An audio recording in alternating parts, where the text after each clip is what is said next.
and welcome to the Future Game Show live at Gamescom Day 2, the blockbuster sequel to the one we did yesterday. My name's Nathan Byrne and I'm joined by a man who needs no introduction. I would still like one anyway, though. Okay, it's Jules Gill. Thank you very much, and over the next few hours we'll be bringing you tons of brand new gaming trailers, updates to games that may or may not already be out, and diving deep into titles with developer interviews. Oh yes, but first up we've got the new project from Supermassive Games, who made a whole load of your spooky favourites like The Quarry and Until Dawn, a game so scary it made me go pee-pee in my big boy pants. That's the line you want to go with? No. Can we cut that? Yeah. Can you take that bit out?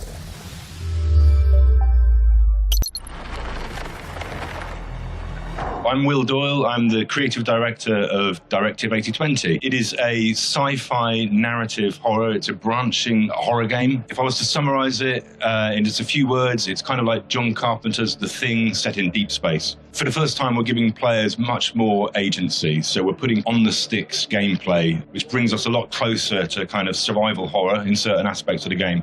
Of course, you've got all the things that you love about the Dark Pictures and about Supermassive Games narrative games. You still have all of the choices and character dynamics that you've had before, but now we put you up against deadly kind of real-time threats as well. But the game itself is kind of structured in the same way that our previous games have been, that there's a lot of care into the pacing of it, getting the kind of cinematic feel to it.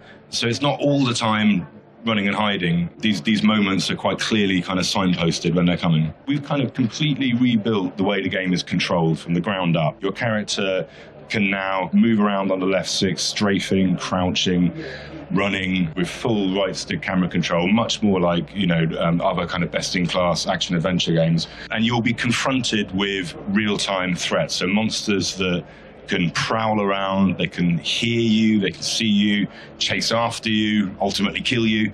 So these areas are quite signalled to the player, but can happen at any time. And once you're in one of those moments, our creatures are able to kind of disappear, come back again. So it really kind of keeps it on edge and makes each encounter feel quite different as you play it. Space in itself is just really, really terrifying. And so we took effort to get in some of those systems failures kind of moments that a lot of sci-fi films have. So we really built on that, as well as the kind of, sort of direct alien threat that you're up against.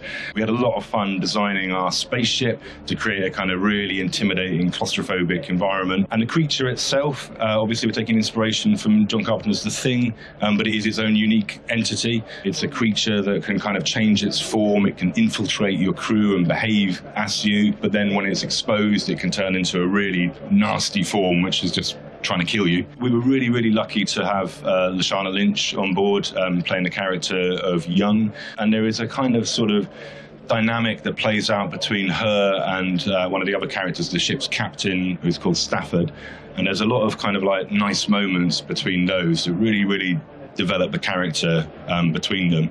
Without giving too much away, there are, that relationship kind of leads towards some really, really big developments towards the end of the game, which I'm really excited to see what people think of them. We don't have an actor in mind when we begin the process, and we were so lucky to get Lashana. She completely smashed it all the way through. We're really seeing, as we show the software to people, we're seeing people's eyes light up. They sit up at that moment where they're like, okay, this isn't just another story from the Dark Pictures. This is something different. It's a big step forward. It's still got everything you love from the Dark Pictures. It's still a narrative game, but it does have these just really intense kind of, real-time moments in it. This is set, a few decades later on from our previous ones, but it's absolutely the same universe. The ship that's sent out there is manufactured by a company called Corinth, which has been mentioned previously. If you play our previous Dark Pictures games, you'll actually find like kind of newspaper articles relating to Corinth's space program and stuff. So it's all sort of building this big world as we go. We get better and better at creating branching narratives. There's a lot of pitfalls that you can make when making branching narrative. We get a little bit better at our craft each time. We also listen to our fans a lot, and we do a lot of user testing, so interesting to see where we should keep focusing on. We're really good at cinematics. Our fans love our kind of cinematic sequences.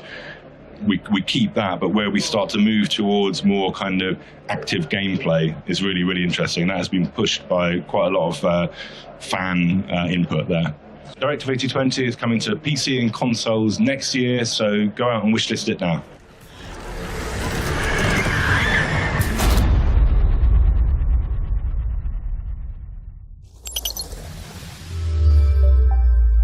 That was Directive 8020, the first instalment in the second season of the Dark Pictures anthology. Now next up, we're going to be taking a look at Void Souls, which is an abstract, minimalistic adventure game. And weirdly enough, you play as a heroic cursor. Here's hoping that the final boss is an Excel spreadsheet.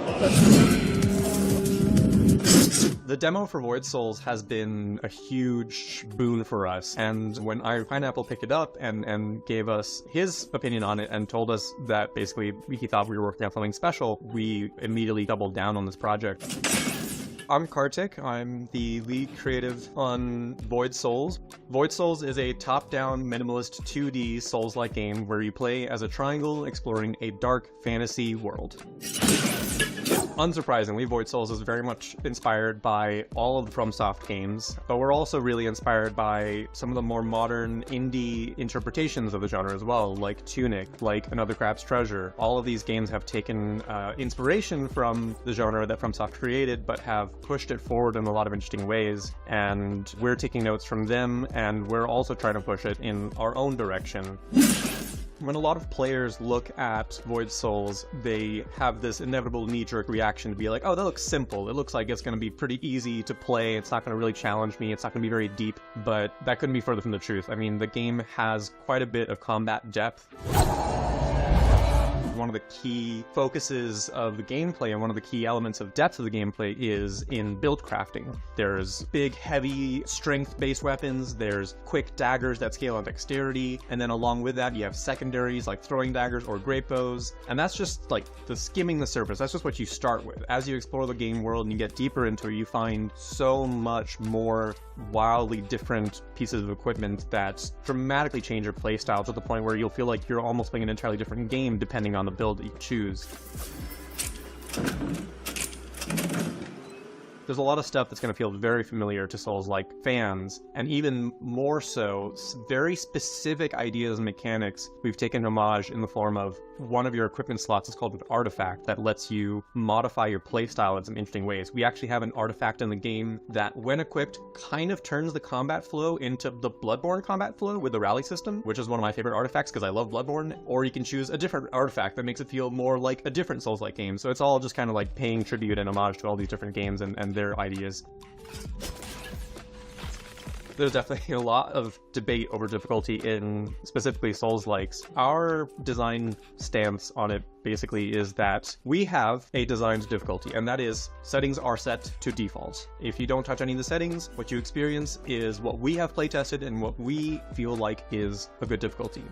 That being said, I would not be surprised if, upon release, people play Void Souls and they're still like, you know what, I want a deeper challenge. So, we did something a little bit different with our accessibility, where it's more like pure customization. Meaning, if you feel like I have too much health in this game, you can change the settings so that you take more damage if you want to. That slider goes both ways. You can make yourself take more damage, you can make yourself take less damage. If you don't like the stamina economy that we've designed to be the base level of difficulty of stamina economy, you can make it more lenient. But if you really enjoy that tense feeling of always being low on stamina and knowing the right time to dodge, you can also drag the slider in the other direction.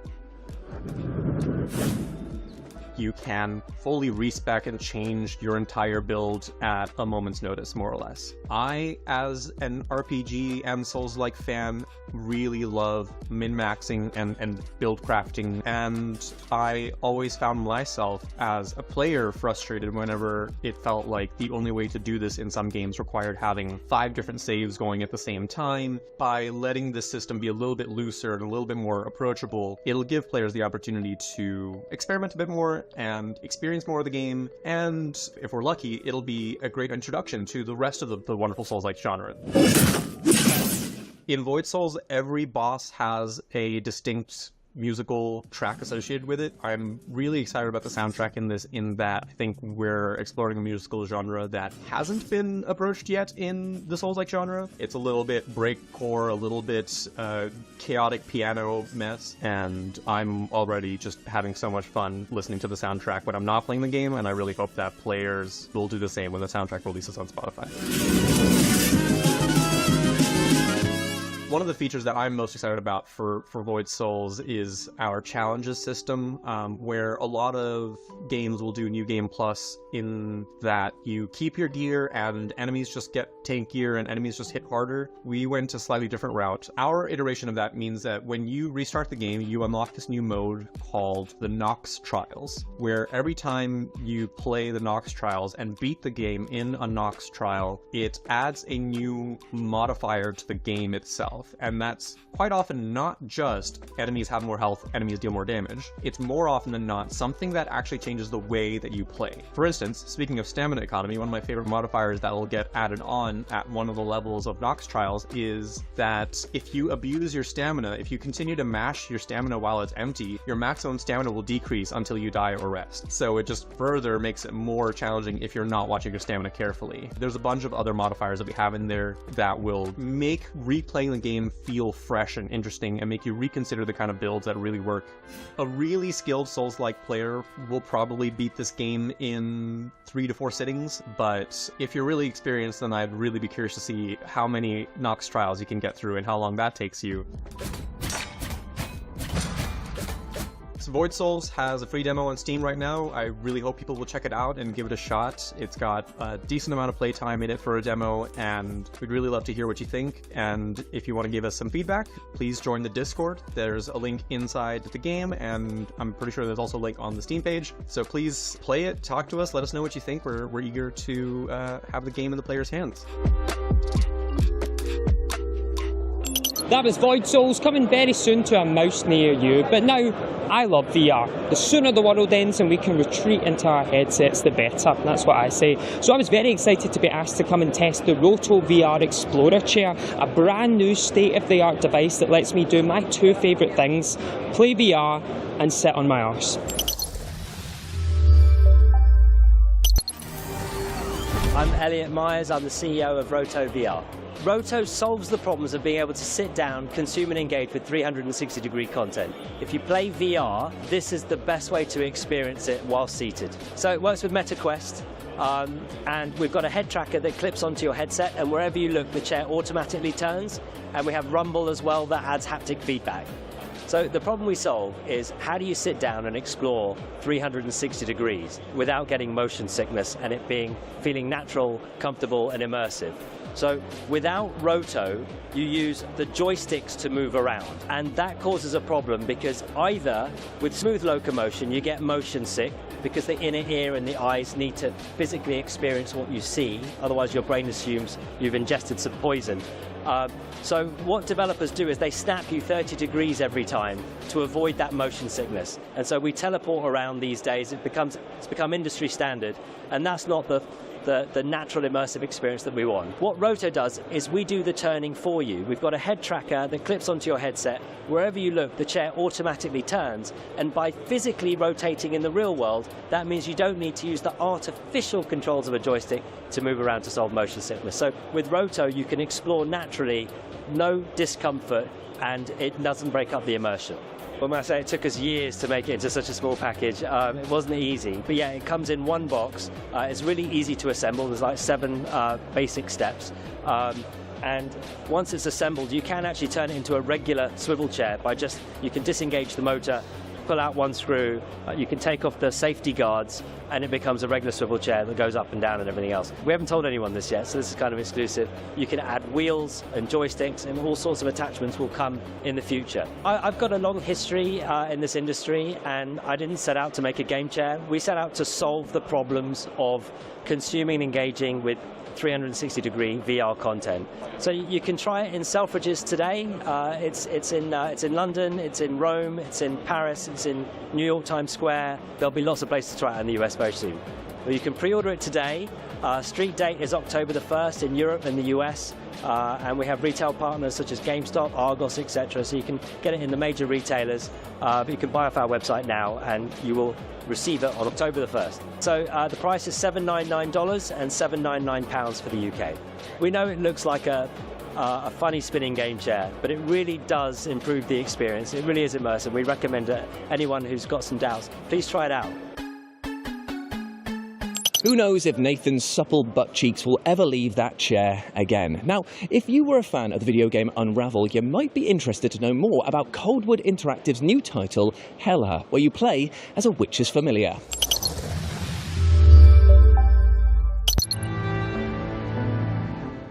It's a very friendly and playful open-world exploration adventure game where you play as a tiny mouse, a witch's familiar, who runs around in this open and interesting world, collecting magical things to brew into remedies for the local folk. My name is Martin, I'm from Wind Up Games, and we're here to talk about Hela today. My name is Jacob, and I'm also from Wind Up Games. I'm a technical director here. We worked on another game series before, the Unravel games, so there's a lot of that DNA still in this thing.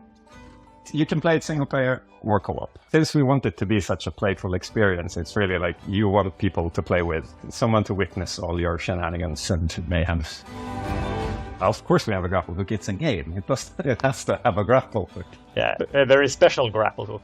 The mice have this little companion themselves. So they have a magic backpack in the shape of a frog, so the frog has its tongue. So you can use it as a grapple hook, but you can also use it to sort of make little bridges.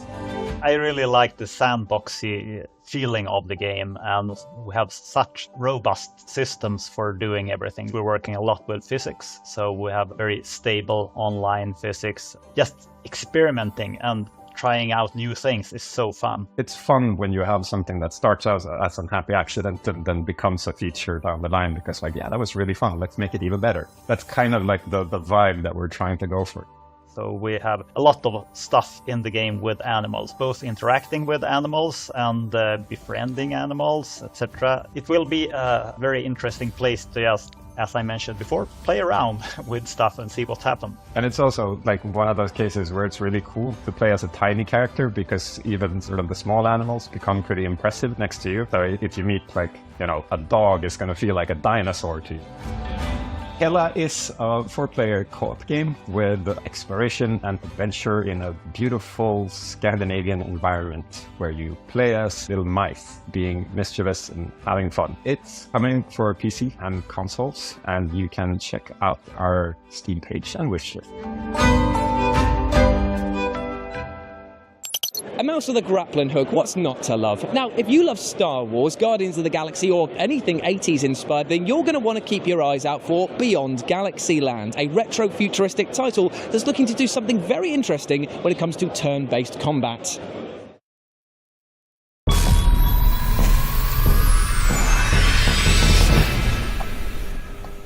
As the very universe unravels,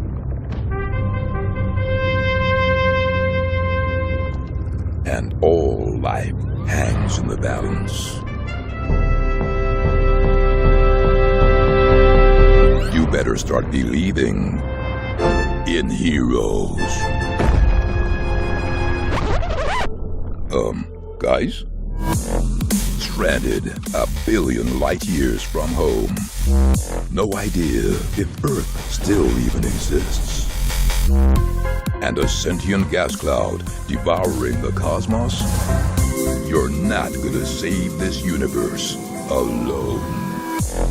Skyrocket across the far reaches of the galaxy to assemble a ragtag crew of specialists that might just tip the balance.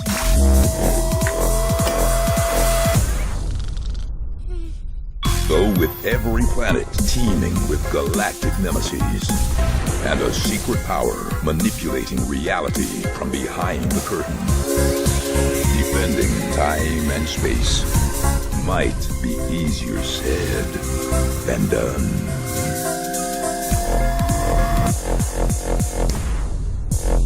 Beyond Galaxyland, plummeting to Earth on September 24th. Wishlist now. Guys? Now, you know what, my friends? Video game developers, they are absolute geniuses, let me tell you. And especially the minds over at Zorro Arts, who decided to take a look at the entire indie gaming space and said, you know what this needs? A bloody kart racer.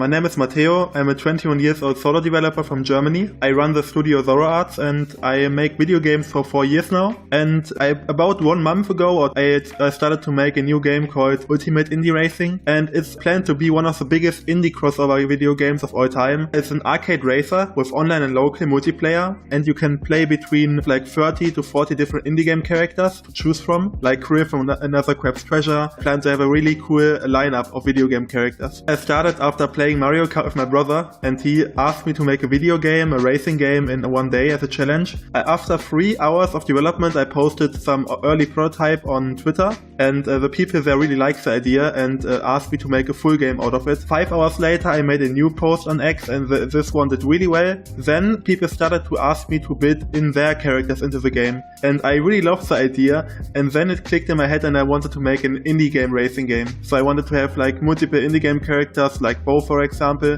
in the game as raceable characters, and the idea came like that. Yeah, I really want to have like a different approach because Mario Kart has its item boxes and you can use items, for example, but the Ultimate Indie Racing game should be character abilities, so it should be more like a hero racer, and I want that in my game too. Yeah, I really want to have character abilities from their game inspired. Also, like, there will be maps inspired by indie game worlds. So for example, I plan to make an underwater world for Maki's Adventure. I want to have a cupboard map that you can, for example, be inspired by Paperclay, because I really love the game. Right now my main focus is on the networking stuff, on the back end, on the game logic, to make a prototype ready to play, because I really wanted to be a playtest with the public Steam users.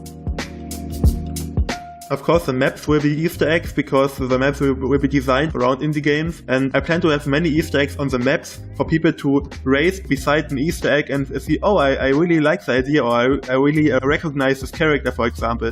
So I really want the maps to feel unique and cool to the indie games. Because it's a racing game, I would say like 2 racing inspirations for me that are Mario Kart and Victory Heat Rally, I think it's called. It's a really cool game. And I love the art style from this game. From the abilities, you could also say like a hero shooter, because you have ability, but that is a really wide comparison. I think Mario Kart and Victory Heat Rally would be 2 games that are my inspirations right now. For me, it was a big surprise because it was like a joke project. Like when I tweeted about Maki's Adventure, I expected the numbers, but Maki's Adventure didn't do that well. But when I posted the first post about the indie racing game, it blew my mind, to be honest, because like I just had this 3-hour prototype and it had like over 500 likes on the first 3 posts. And for example, also on the Steam page, I got like 400 wishlist on day 1, like in the first day. And like having so much people waiting for the game is so big for me and such a big honor for me. Yeah, it was so cool to see so many ideas and also get approached by big publishers where I play the game myself, and they suddenly followed me on Twitter and then they asked me to build in their characters, and the publishers that I love the game too and play the game, so it's a pretty big honor for me, and it's really cool to see as a developer. With the one tweet that took off really good was the Another Crab's Treasure reveal, because they also retweeted it and they also helped me a lot, and they're also a really cool developer. I really love them. Yeah, I already made a Discord server in the last days, and there are already some people on it, because I really want to get the ideas from the players, and Discord is a really good place to like gather and collect ideas. So if you want to bring your ideas, or if you want to follow the game, I think the best thing is to look at the Steam page of Ultimate Indie Racing, and then you can find all the links to keep up to date. Yeah, I'm right now at Gamescom showing off my roguelike video game called Rogue Jungle. It's a wide genre mix with dungeon crawling, deck building, and of course survivor-like elements such as Vampire Survivor.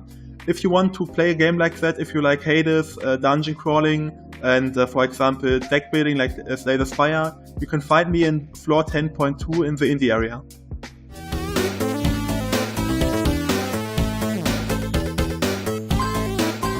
Nothing better than a good kart racer. Now, escalators. You might think of them as moving staircases that help you reach a vertical destination, but not Jules Gill. Oh no. He sees them as the perfect place to get developers to pitch him their games. Stairs. I bloody hate them. They're bad for the knees, and apart from comedy pratfalls, they're bad for everything else. But luckily, I'm here at Gamescom, where they have these escalators. In fact, I love them so bloody much that I've invited a ton of my developer friends onto them to talk about their upcoming projects, but with the stipulation that they have to tell you everything you need to know about their video games in the time it takes to ride one of these majestic beasts. And all of this was made possible by the wonderful people over at DJI, who sent over this, the Osmo Pocket 3. So with this in mind, I'm Jules, this is Gamescom 2024, and you're watching the escalator pitch. I'm here with Ijam, who's going to tell you everything you need to know about Tormentor. Go! Yeah, Tormentor is an intrigue horror game inspired by the classics, in which you will play as a child who is playing another game, avoiding to getting trapped in it. So that child will need to solve puzzles and fight bosses. It's a game within a game sort of thing? Within a game, yeah. Oh man, and that sounds like an absolute head trip right there. And when can people play this? You will be able to play it later this year.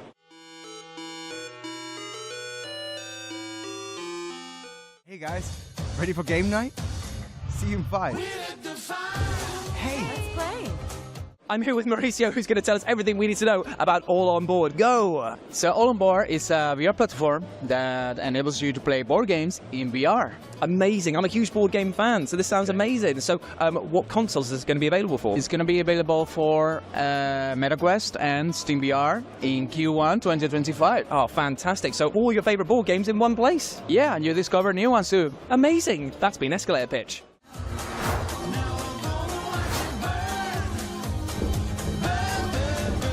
So, what are we playing next? I know things have been hard since I've been gone. I'm here with Annika, who's going to tell us everything you need to know about Closer the Distance, starting now. Yeah, so Closer the Distance is an emotional, story-driven game featuring elements and gameplay mechanics you might know of classic life sim games. In the game, as a player, you take on the role of a young woman from a small town who, after her untimely death, now discovers that she can look down on her loved ones in her hometown and even influence some of their actions. That's amazing, and the best part is that the game is out right now on PC and current-gen consoles, and that, my friends, has been the Escalator Pitch.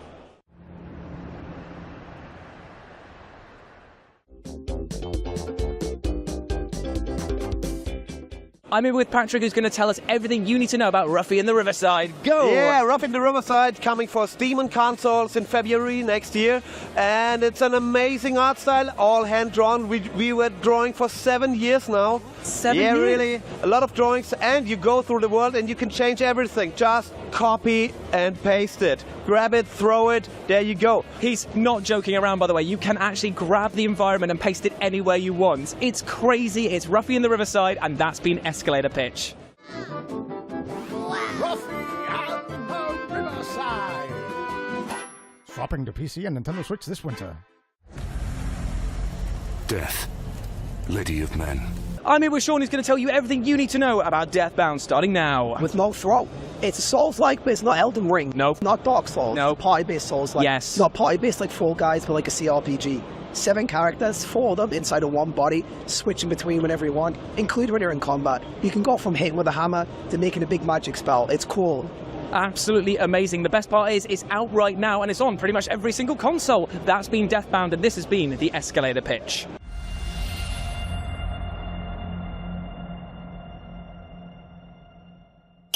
What is it about escalators that speaks to you so deeply? I'm not entirely sure. Maybe it's the thrill of danger or just the sheer sexual arousal. But either way, let's move on and talk about Mandragora, which may well become one of your new favourite Metroidvania titles.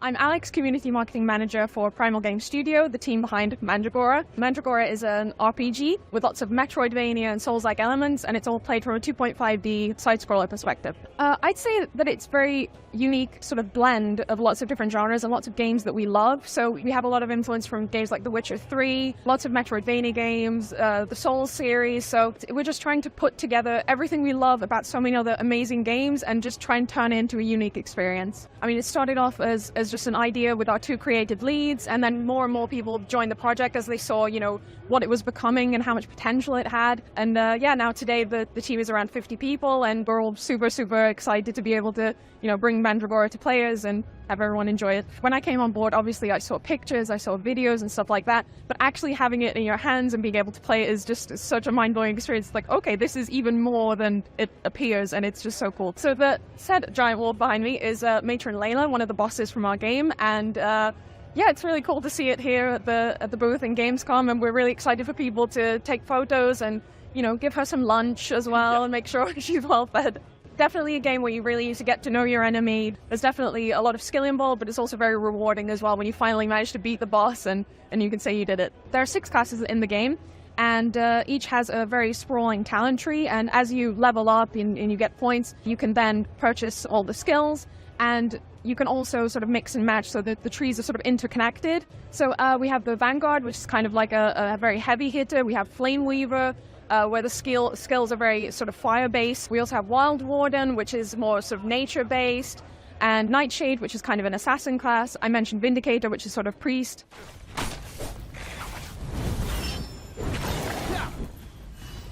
It's a sort of deep storyline. I mean, your character is kind of thrust into this very dangerous world, and there's lots of unforeseen consequences to early decisions. And it's just you kind of figuring out the truth of this world and seeing what that means for you and everyone else in the world around you. We're really excited for people to be able to play Mandragora. We'll share more details on the exact release date as soon as we can. We're aiming for 2024, and we're really excited to be able to share more. We hope people wishlist the game on Steam and help support us. We've all dreamed about playing a game as a fox who gets to kick about with a raven. Have we? And thankfully, Infuse Studios made that a reality back in 2020 when they released Spirit of the North. And here they are dishing up a delightful sequel with Spirit of the North 2. Here's a closer look at the game. Spirit of the North 2. You play as a fox thrown into this world that's under a dark curse, and your journey starts and is guided by your raven companion, which leads you on a journey through this sort of isolated world that has fallen into ruin. And it's an emotional driven story, and you kind of find your place into it. And I don't want to spoil it too much, but it's a fairly epic adventure.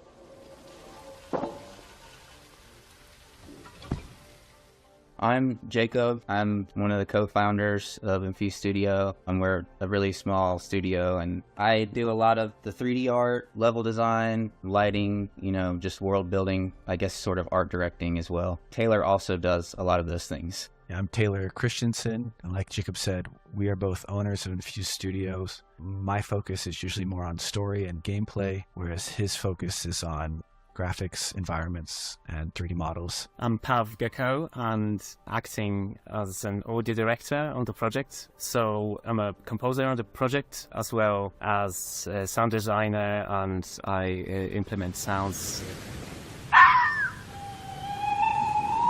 As far as what's unique about Spirit of the North 2, well, you play as a fox, which is fairly unique. There's not a lot of animal games that have hours and hours and hours of gameplay, so that alone is unique. But it's also in a genre that is fairly new and unique and unexplored, to where we're completely relying on the music and we're completely relying on the visuals to tell a story. And that's with, keeping as much UI off screen as possible. This one has a little more UI than the first game, just because we've introduced more mechanics, but we still try heavily not to have it on screen, and no narrative. There's no waypoints like floating on around the UI to tell you where to go. It's a thought-provoking adventure guided by music. The music is quite important in the game to tell the emotional story. We decided to take a step further than what was the case in the previous game, and this game has an interactive soundtrack that reacts to the environments and whatever the player is doing, and it's quite a challenge, but it's an interesting challenge because you have to cover a lot of cases and make sure that the soundtrack flows nicely, so it's not just a case of providing the atmosphere. In a game like this specifically, that's very emotional. It is very important for the music to provide some emotional hooks for the player. The raven's name is Thought, and she joins you on the adventure at the very beginning. She is your guide primarily, introducing to you some of what you should be doing and where you should be going. But she's also a companion through your journey, and the character's destiny and her destiny are intertwined in a way that, working together, you meet your end objective. It is an open world, and the jump targets aren't hand-placed. It is procedural, so it is finding targets that you can jump to as you move around the world. That means that you could probably find places and explore paths that we didn't intentionally set for you as devs. So that opens up a whole thing of testing and perfecting. And like Jacob said, this is something that has been working on for 3 years now, and multiple versions of this jump target system. And then in addition to that, you're not constrained to the target system. So if you are sprinting, the targets don't appear. So you can sort of go in between sort of these long sort of fast jumps where you're sprinting, and then you can turn to these more controlled jumps where you're sort of traversing over, across ledges and beams. We have a rune system where you get rewards that are runes, and you equip them kind of like pieces of armor, and they go on a certain slot. So like there's like a head slot, shoulders, a back, and a tail. And the different ones, they give you different abilities. And there are variations of those runes that can change the ability slightly. For example, you have a glide, like from the Raven. The Raven can pick you up when you're jumping and glide. There'll be different glide runes that alter that mechanic, so that instead of just gliding, you maybe go up a little bit and then glide, or things like that. So I'm really interested to see how people react to that and how they think that they like that. And we also have a new perk tree. You get perk points from doing different main objectives in the game, and you're able to make your character better, more resistant to things, or you can hold more wisps, various things like that. We didn't have anything like that in the first game, and we really are looking forward to see how that resonates with people.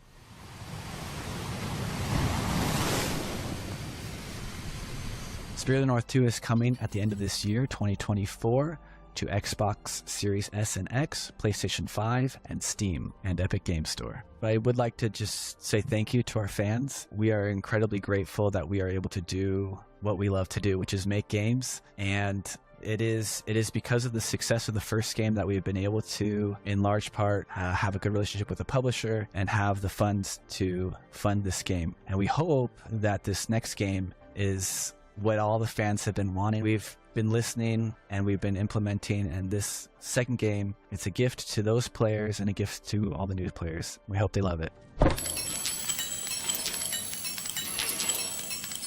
From Spirit of the North to Spirit of the Samurai, now a 2D action game where it's all made using stop motion. You better stop any motion you're doing right now to take a look at this game.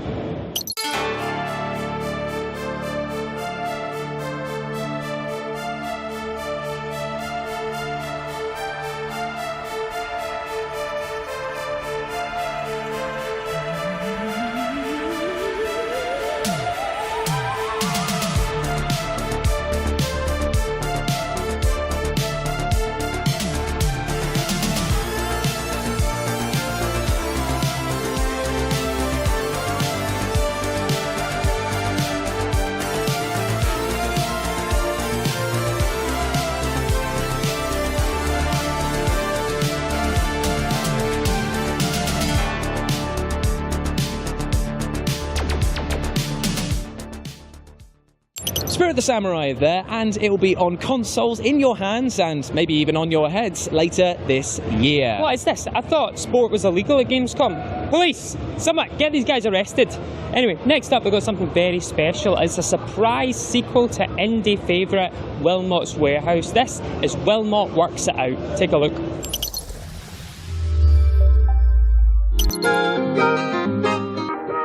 It's amazing how many times I've had ideas while being interviewed for things like this.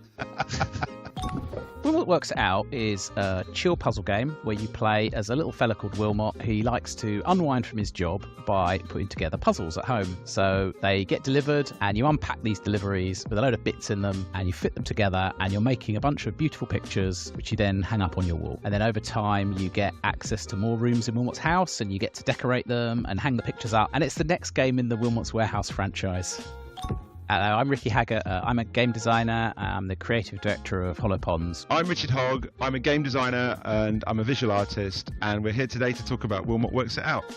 This game is kind of a sequel. We made a game about 5 years ago which we called Wilmot's Warehouse. It's the same character, but he's at work, and Wilmot's job is to organise the inventory in a warehouse, which I know sounds really exciting, but it's a really sort of colourful, fun game, and it's all down to the player where they put the stuff in the warehouse. We wanted to make another game with Wilmot, and we had this idea to use exactly the same character and the same mechanic, but instead of organising a warehouse, he's making puzzles, making picture puzzles. Another part of the Wilmot Cinematic Universe is that there's now a board game. Working with CMYK and Shut Up and Sit Down, we announced this. Available for order now. It's a co-op memory game which has a lot of overlapping art with Wilmot's Warehouse. Sometimes Ricky sends me a parcel that's just a jigsaw where he's taken it out of the box, and I get the delight of making a jigsaw puzzle but without knowing what the picture's going to be until it's finished. It's definitely more relaxing. You're not wasting time looking at this image on the box constantly. Anyway, yeah, that's definitely an inspiration for this game, is that sense of like revealing a thing and going, oh, that's what it is, as you make a puzzle.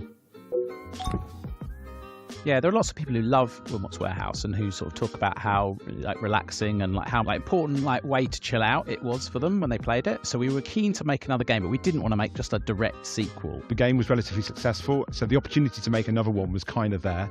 In this game, you're doing puzzles, right? And they're pictures. But a thing that starts to happen relatively quickly is that you start getting leftover pieces after completing a puzzle. Like the box that had the pieces in it had some extra bits, and those extra bits maybe looked quite a lot suspiciously like one of the pictures that you were making, but they don't fit quite, and that's because they're for another jigsaw puzzle. So there's lots of like aha moments of like, I thought this was this, but actually it turns out it's this completely different thing from this other jigsaw that's like big added to over time. It's quite sneaky. It's such a nice feeling. That is actually something you never get with like real jigsaws, and I think there is a sense in which an aha moment is something that's unique to games, in the sense that it's like working a thing out, solving a thing, and it's part of what's fun about making games, is having things that are like hidden things or secret things. Interestingly, the previous game, Wilmot's Warehouse, has what I like to call emergent puzzles, in the sense that most of the things that make that game difficult are the player themselves making a mess, whereas this game is much more authored, because I'm drawing these pictures, and as I'm drawing them I'm going, if I make the snowflakes in this one look like the stars in this one, then when these get delivered people won't know the difference, and then that'll be fun when they figure that out. Well, the first game has a sort of a backstory, but it's very low-key. Ever so slight sort of black humour in the first game, where Wilmot gets performance stars, and he gets like morale-boosting posters, and then he gets little pep talks from his boss, and that very simple storyline does go somewhere if you play the game to the end. And then with this game, Wilmot's at home, all these puzzles are being delivered to him by a postal worker, and there's a relationship there between Wilmot and that person, and that relationship develops, and something happens whereby that relationship kind of crosses over with things that are happening in the puzzles in a way that we probably wouldn't reveal at this point. I think also you get to see a lot of Wilmot's house. You get to see what Wilmot's bathroom's like. You get to see what he's got in his bedroom. We get to choose what he's got in his bedroom from a kind of library of plausible and perhaps implausible things that he might put in his bedroom. People who've never played either, when Wilmot Works It Out comes out, they should play them both together, and they should alternate. Yeah, that's so brilliant. Wilmot's at work for a day, and then he's at home, and then he's at work. That would be really good. Yeah. We should even make we should make like a special, like a launcher that does that for you. Yeah. That's a great idea. Some of the puzzles are like homages to things. I've only made one so far that's a homage to another game, and I hope that the people that made that game see that, because it'll hopefully make them laugh. I guess that's an Easter egg, and there's a couple of other things a little bit like that. Yeah, two games I think are broadly in this sort of category of relaxing, arranging things. There's Unpacking and A Little to the Left. They're not the same mechanically at all, but I think that they occupy the same sort of headspace. Wishlist on Steam, find us at Gamescom and hopefully play the demo, and check out the previous game, Wilmot's Warehouse, if you haven't already seen that, and pre-order the board game as well, if you can. Can you now just do all that again, Dick, but properly? How would you like to play a game that's like a perfect cross between Pokemon and Uber Eats? Well, this is Gladiators, a game in which you play as the world's best combat chef, cooking up a whole load of food monsters to compete in turn-based battles.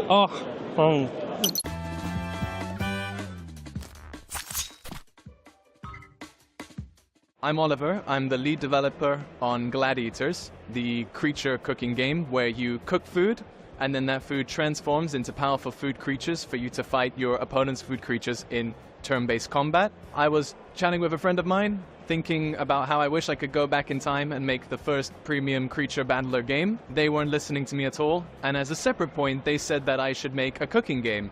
And I misunderstood them and thought they meant a cooking creature collector game. That's a great idea, and the rest is kind of history. The world of Gladiators sort of started off when scientists discovered the means to give food life via the Cal particle. Initially, there was war, naturally, but then after that, countries decided to deal with gladiator combat in the Colosseum, and you play as one of 7 or 8 chefs fighting each other in the Colosseum for the crown for their own personal reasons.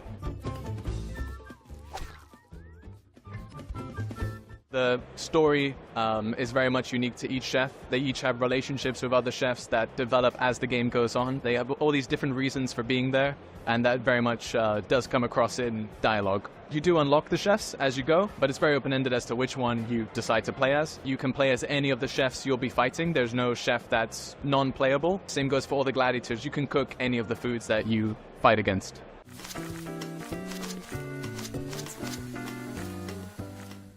One of the most unique things about Gladiators is the fact that you're cooking your creatures. The fact that you are sort of trying your skill at all these various bite-sized cooking minigames and trying to get better at them, and then supplementing that with commanding your gladiators in combat.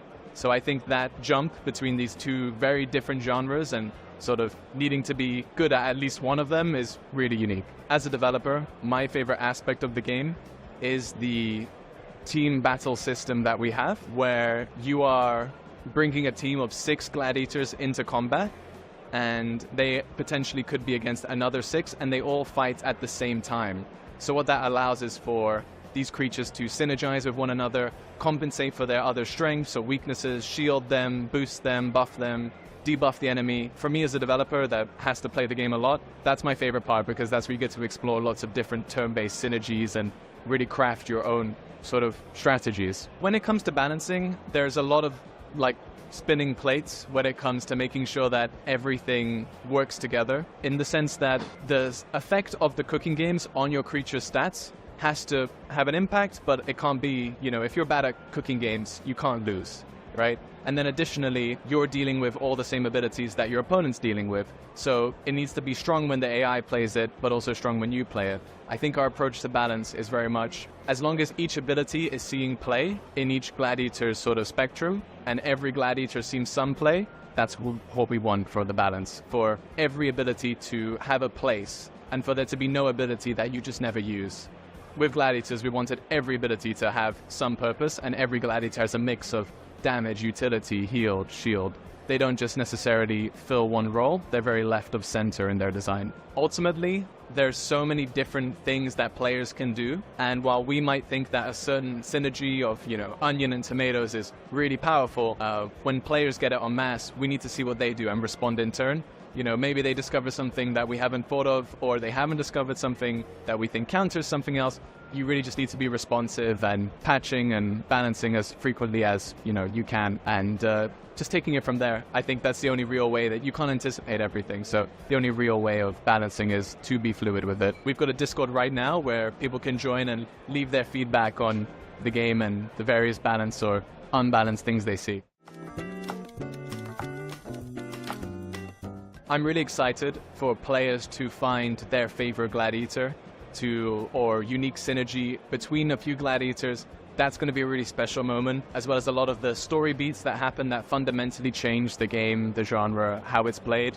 That I'm really excited for players to hear about, because I can't tell them. I think the story mode will very much harp on games that people like, genres that people like, and it may not be obvious what those are from an initial view or the trailer, but there's definitely more than meets the eye when it comes to the core loop of the game. If you love Pokemon and or Cooking Mama, I think Gladiators will be a game for you. There's a lot of different ways to play the game. There's point-based mode, where if you're not a fan of or just suck at cooking, you can actually spend points to build your team if you're just a pure turn-based tactics guy. Additionally, there are run modifiers where each team has different tastes and affect your abilities and your team's passives. And I think we've gone over ranked multiplayer as well, where there's going to be a ranked leaderboard that players get to compete in for varying skill titles. All of the abilities are hand animated. There's about 200 frames of animation for every gladiator, which really brings to life all of the combat. You know, if they're casting an ability, you don't just see the name and the effect, you actually see it happen. So that's something I'm really proud of. Gladiators is coming to Steam in 2025. Head over to our Steam page to wishlist the game, or our Discord to chat more and hear more about me. And you'll be able to scoff down as much as you want of Gladiators in 2025 when the game launches. Now, if there's one thing that's better than a bullet hell game, it's a bullet hell game that you can play with friends. And that is exactly the case that you'll find in Wardensville, a game that you can play solo or with your mates online.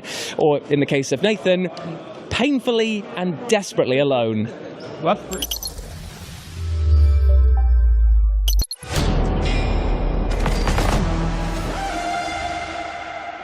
Wardensville is a third-person movement shooter with roguelike mechanics and bullet hell combat. The game takes place across diverse vertical worlds and pits you against an army of bad robots set to conquer the galaxy. Play solo or band together with up to 3 friends in co-op mode.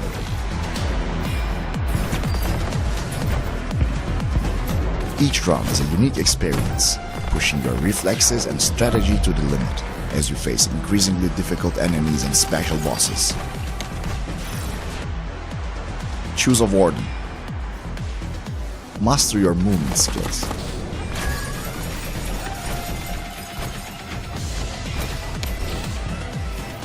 Use a variety of weapons and abilities, customize your playstyle with augments, and survive the relentless enemy waves to save the galaxy.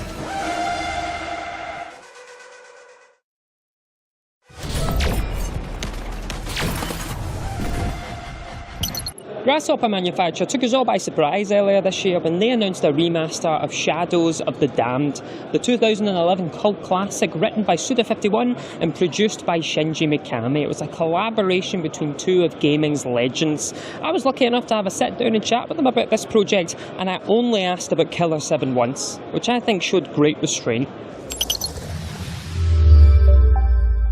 When will we see a Killer 7 sequel? 作りたいよね、あれはね。そうですね。カプコンが権利を。We'd be happy if Capcom would allow us to do it. Yeah, we don't know how it's going to turn out or anything, but next time, sometime in the future, I'm thinking of going down to Osaka with Mikami and talking to Capcom and seeing what's up. So for anyone who hasn't heard of Shadows of the Damned, like, how would you describe it to new players who didn't play the original? Originally, it came out in 2011, and unfortunately at the time, EA didn't do a whole lot to promote the game for us. So there were a lot of people that weren't aware of it when it came out, probably a lot of people that still aren't really aware of it to this day.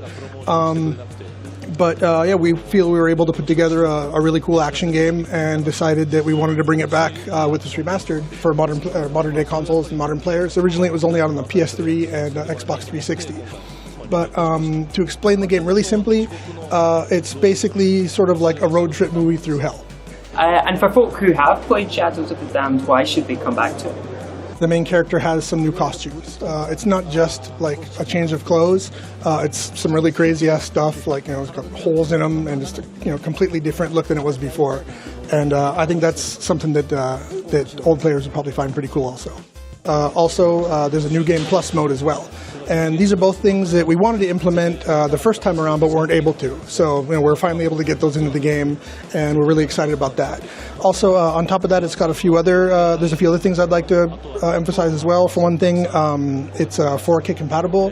Also, it's on pretty much all platforms. It's going to be on PS4, PS5, Xbox Series X, Series S, Xbox One, Steam, and Nintendo Switch. So pretty much anyone can play the game, and we're really looking forward to seeing what younger players think of the game. But for those of you out there who have small children at home, there's some pretty messed up shit in the game. So you probably want to wait until maybe after you put your kids to bed to play the game, because yeah, it's not really the kind of thing you want to play in front of children. You've both worked in video game development since the 1990s. What is better and worse about creating games now versus then? What's gotten better is definitely we've got much more freedom of expression now. What's gotten worse is that game development takes a lot longer and it's much more of a pain in the ass. Everything costs a lot more money these days. We've got a lot more freedom of expression now. These days, since there's a lot more that you're able to do, it takes a lot more time to explain to all the different staff, okay, this is what we want to do, this is how we want to do it. So because of that, it takes a lot longer, and again, it costs a lot more than it used to.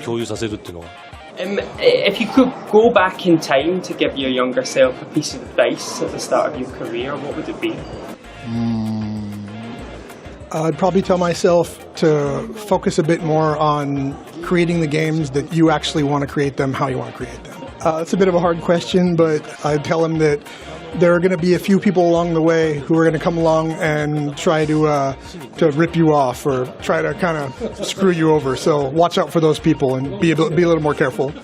If you were to recommend one of the games that you've made to someone who has never played a video game before, which game would you pick and why? Aladdin for the Super Nintendo, Super Famicom. Fire Pro Wrestling. Could I ask Shinji what his favourite Suda game is and Suda what his favourite Shinji game is? I'd say either Killer 7 or The Silver Case. So it says, I love Resident Evil 4, but I'd have to say God Hand, definitely God Hand. And Mikami says, sometime in the future, let's go together and try to get the rights for God Hand, because I'm pretty sure they'd be pretty cheap. What do you think has been the most exciting game of the last 10 years that isn't a game of your own? Red Dead Redemption 2. I was just really impressed by the way they created the game and the way they showed kind of the end of, Western expansion and the whole, the gangs and how they kind of like fell off and everything. And they really went full on like every little detail. Like they didn't really half-ass anything. They did even like the really small, fine details just perfectly, and just it's really impressive how they did that. もう10年経っちゃったかな。僕やっぱホットラインマイアミかな。It was just super impressive and in a good way kind of shocking, and the way the gameplay cycle goes and everything, even to this day, it's still super fun. I'm still a huge fan of it. Do you ever return to your own games to play them for fun, or does it feel too much like work? Once the game's released, I never touch it again. Me too. What is your comfort video game to help wind down? Race games, because you can really kind of get immersed in it. When I've had a really stressful day and play a racing game, I can just kind of race around like at super high speeds, and all the shit that's been bothering me just kind of goes. And as for what kind of games, generally F1 games on PlayStation and consoles in general. Yeah, it's become pretty much a daily tradition, a daily custom for me now. So Marvel Snap. But when I end up getting my ass kicked and like losing 8 cubes all at once, then that just kind of makes the day even worse. You weren't making video games. What would your job be instead? I don't know exactly what genre it would be or exactly what I'd be making, but probably creating things, creating something. I'm really not sure, but I feel like if I hadn't joined the game industry, I probably would have gone back to my hometown in the boonies and would probably be working like at some factory or something right now. And instead of creating games, I'd probably, I'd go to work, come home, and then spend the rest of my time playing video games. I'd be more on the gamer side of things instead. And probably constantly waiting for Mikami's newest game to come out. Like, when's the new game coming out? When's the new game coming out, Just 3 gaming legends discussing the form. 3? Are you including yourself in that? Did you beat Duke Nukem Forever? No. No, I didn't. Anyway, next up, we're going to be talking about an amazing action platformer with a fantastic hand-drawn animation style. It is The Eternal Life of Goldman. Imagine being able to make something that beautiful with your hands. Alas, it will never happen for me. I have what is known in my family as a stupid hand. Hey, don't say that. Remember that time you strangled that guy for me? That was great. Oh, that's really sweet of you. Wait, hold on. Is he still filming? I'm going to get him.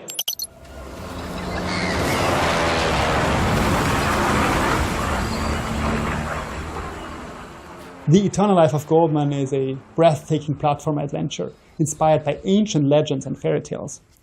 It will take you back to this era of classic 16-bit platformers done in classic frame-by-frame animation, all done by hand. Hi, I'm Andreas Schmiedecker. I'm the producer of the game The Eternal Life of Goldman for THQ Nordic, and the game is being developed by Weepy Studio. The main inspiration for The Eternal Life of Goldman are these platformers of the 16-bit era. So your Donkey Kong Country, your Mega Man X, your Super Castlevania. And we hope the game will take you back to that era, or, will make you experience that for the first time. And it is really, this kind of side-scrolling adventure, but with the accessibility and the quality of life features of a modern game. So many people ask about the art style and the inspiration behind the art style of The Eternal Life of Goldman. It is mostly classic animated movies and French-Belgian comics, mostly Hergé and the Linclair art style. So to create that art is really a very difficult and complicated process because everything is done by hand. And it's really, there's no other way of doing it in that level of detail. So it can take a lot of time, it can take up to months or even up to a year for a biome to be finished. It is really intense and difficult, but we feel it's worth the effort in the end. The main character of The Eternal Life of Goldman is somewhat unusual because it's an old man with a cane and a beard that you don't see that often in video games. He's a reference to these ancient fables and parables where you would often have an old man as protagonist who would be, witty and outsmart his enemies. But it's also very specific reasons within the narrative why he has that age and looks like that I will not go into details because of spoilers. I think what I like most about the story of The Eternal Life of Goldman is at the surface it's something very simple and a classic video game premise, right? You arrive somewhere and you're tasked with finding and killing a god. But step by step you realize you're part of something even bigger and even more existential.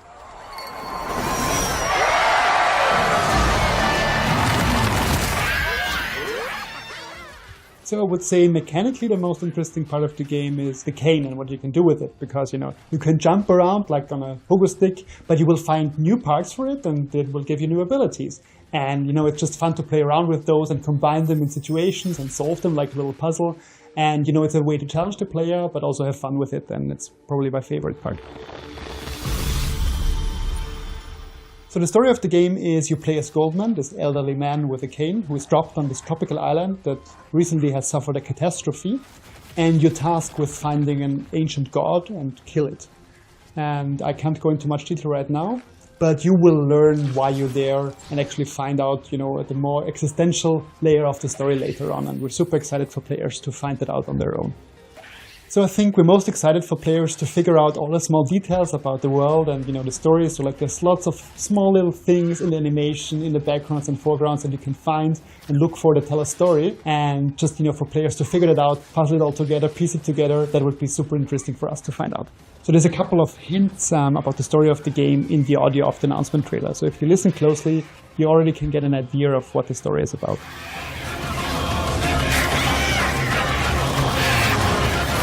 So if people ask why they should play the game, I would say, if it speaks to you, if you like the way it looks, if you like the art, you should definitely check it out. And I also think it is quite accessible. So there's not super difficult or obscure mechanics. It's challenging, but it's, easy to understand gameplay. And we feel this is why it's cool for a wider audience that just, like the way it looks and want to play it. I would say the biggest success for The Eternal Life of Goldman would be to actually recreate that feeling of these classic platformers, hand-drawn 16-bit era, but also make it accessible for the first time for younger players like myself who actually were too young back then to play them, to really, feel that special era of gaming. The Eternal Life of Goldman will release on Nintendo Switch, PlayStation 5, Xbox Series and PC. And the release date is yet to be determined.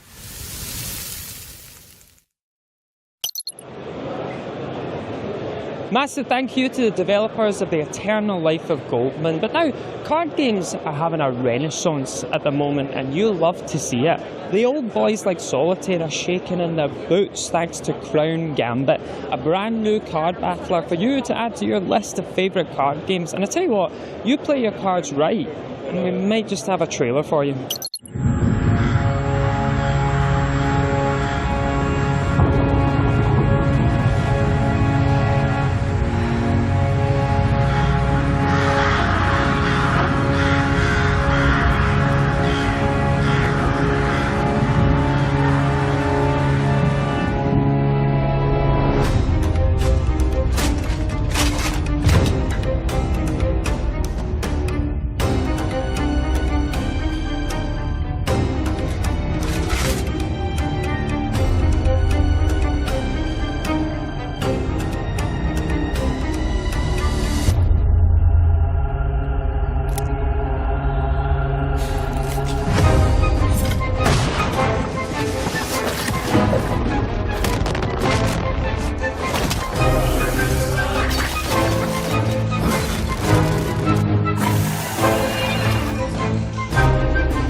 You'll feel like you've been dealt a full house when Crown Gambit comes out in 2025. Indeed. Now, the game that we're standing next to, Mouse, usually takes the world by storm pretty much every single time it hits the internet because of its over-the-top violence and incredible cartoony graphics. How to describe it? It's a bit like if Mickey Mouse had a baby with the Doom Gang. That's disturbing, but we have a lucky scoop for you PIs at home because we are chatting to the developers about Mouse right now.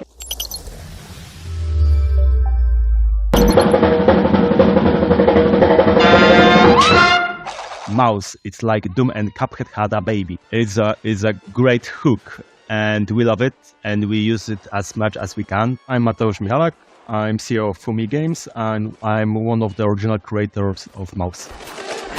Hello, my name is Maciej Krzemień, but most people refer to me as Magic, and I'm the lead producer of Project Mouse, which I'm really proud of. Mouse is an FPS game set in the 1930s that utilizes a very unique rubber hose art style that was very popular in cartoons in 1930s, 1940s, but since then has been long forgotten. It's not your run-of-the-mill boomer shooter, it's much more.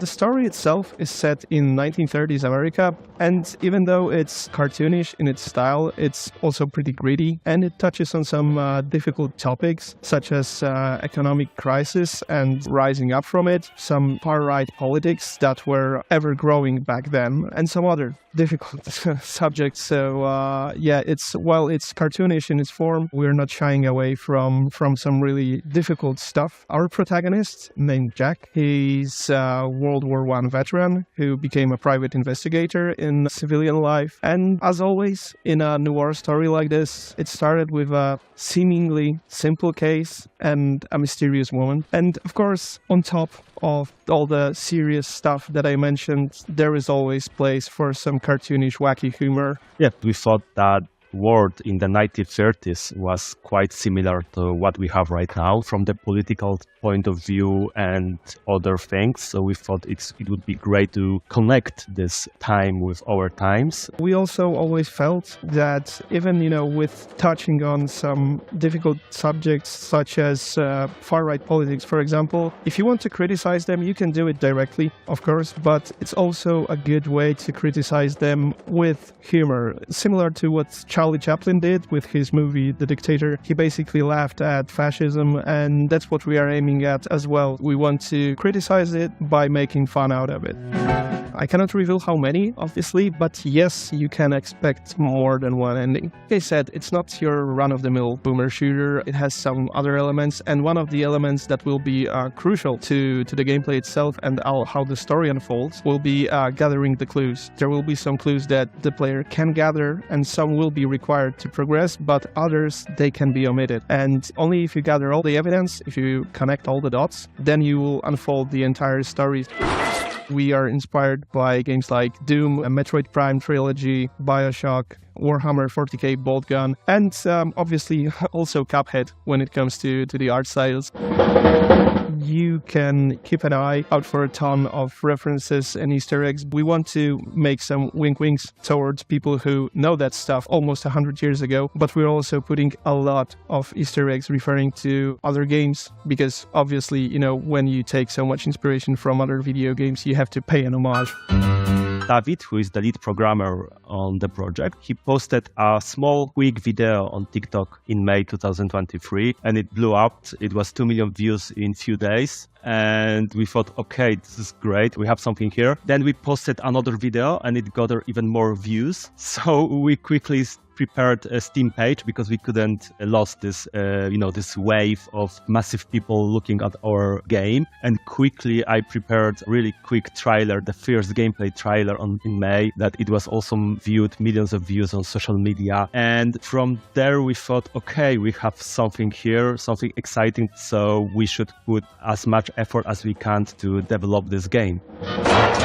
Being so popular on social media, it's a bit scary sometimes because, having so many people interested in the project means that we have to deliver a good product, a good game, because otherwise we can lose that interest in an instant if the game is subpar somehow. So it's a lot of pressure. It's sometimes a bit scary and the entire team feels that, but we always think of it as a great opportunity because most of us have worked before on some smaller games, some indie games. So, working on something like that puts a huge responsibility on all of us, but we're happy to accept it. Every single day, we discuss on how to improve the game and how to make it better. At the same time, exciting, but also a bit scary, just a bit.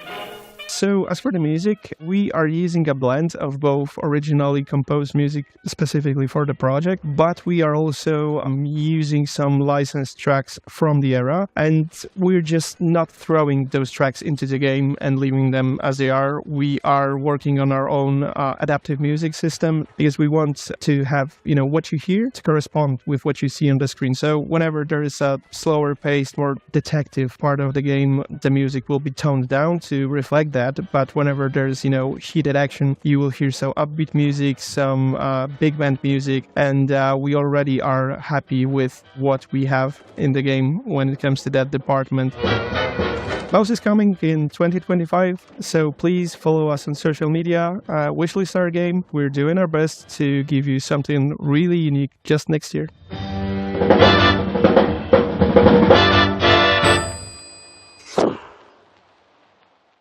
And you better get your traps set for Mouse when it comes out 2025. But up next, if you love Ghost of Tsushima or Rise of the Ronin, then Phantom Blade Zero might just be up your samurai street. It's fast-paced, it's intimate, and its boss battles are right here for you to have a look at.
Sadly, my friends, this brings a close to our Gamescom 2024 coverage. Oh yes, but if you feel like you're needing more gaming content, then why not head over to the Future Game Show YouTube channel? But sadly, we really need to get a move on now because the German authorities have issued a warrant for Jules' arrest. Yeah, what can I say? Usually people survive my Dance Revolution routines, but not today, apparently. But I tell you what, because the people at home have been so absolutely wonderful across our coverage here, let's reward them with one more bit of gaming goodness. One more? Yeah, I tell you what, we're going to show you something from Atomfall that comes from the brilliant mind of the developers behind Sniper Elite. And it's a doozy, my friends. Right, but before we go, we better say bye to all the folks. Bye, Gamescom. Bye, everyone. Bye, everyone. Bye. Except that guy. Yeah, not you. Yeah, you know what you did.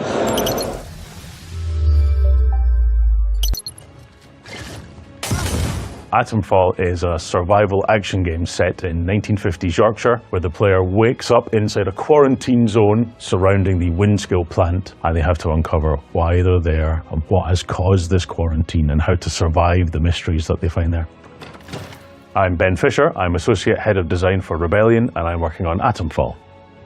With Atomfall, we wanted to try something new, and that involved bringing in lots of different reference points. So that means games, but it also means film, TV, classic British sci-fi, classic British fantasy. One of the games that has influenced Atomfall is obviously, you can see some parts of something like Fallout in there, but also other games in that similar genre like Metro, even a bit of Bioshock. One of the biggest influences for us has actually been Rebellion's own Sniper Elite series. Those games are typically built around the player having one clear objective and then a load of sandbox options on how to achieve them. What we thought would be interesting was to build a whole game around that kind of premise. So you've got one clear objective, and that is to find a way to escape and understand the mystery that you find in the place. And then you've given all the freedom that we can to explore different routes, find different people that might help you escape, and choose how to express yourself in that sandbox gameplay as you explore.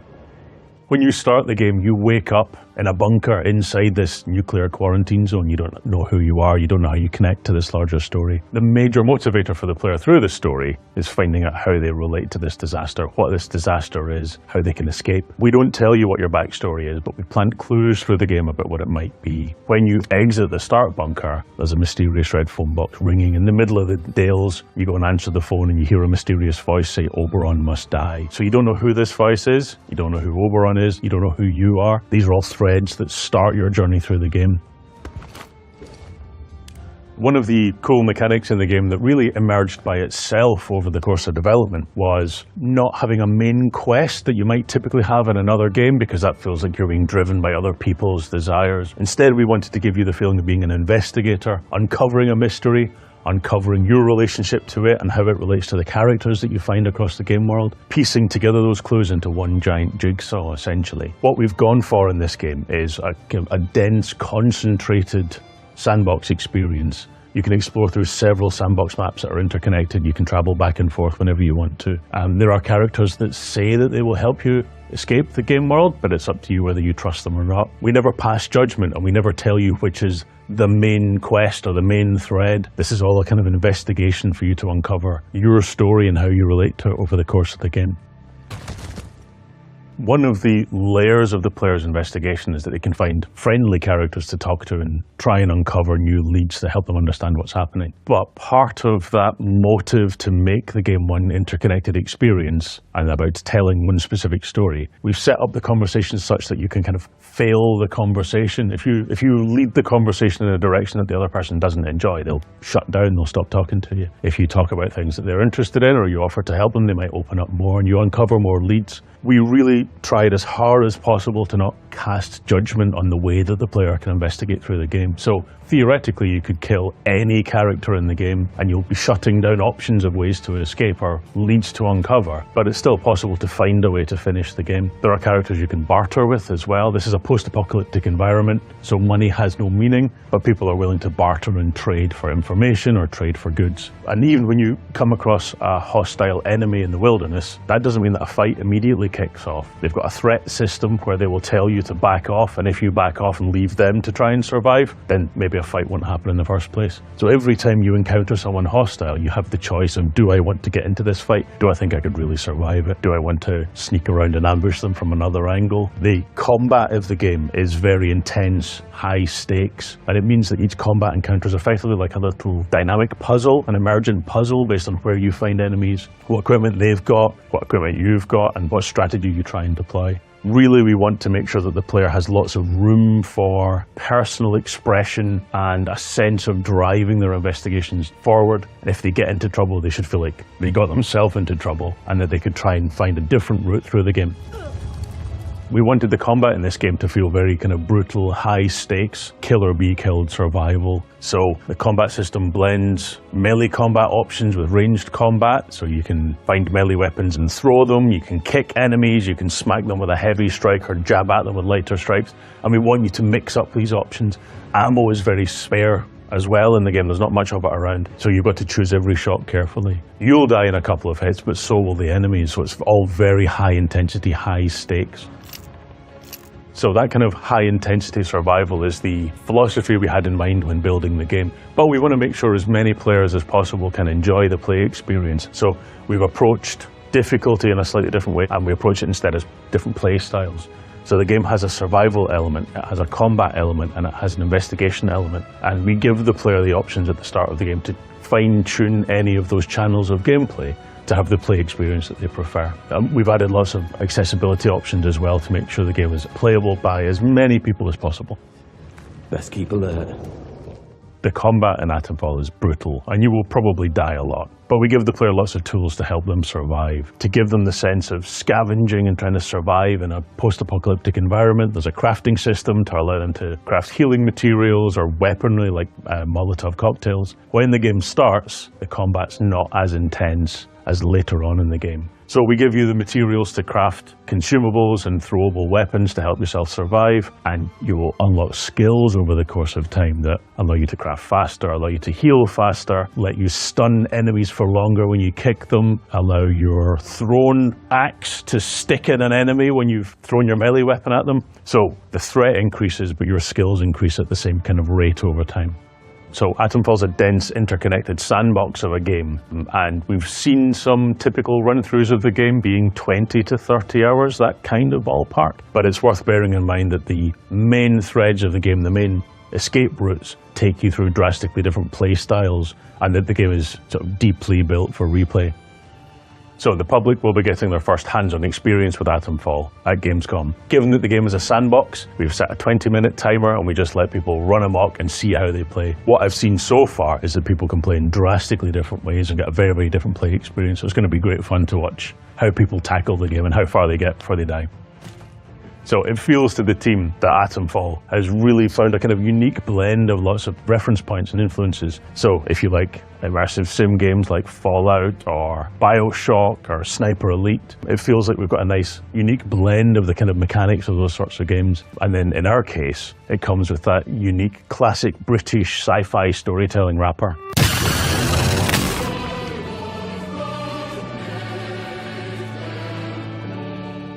Atomfall is coming to PlayStation 4 and 5, Xbox, PC, and Day 1 Game Pass in 2025.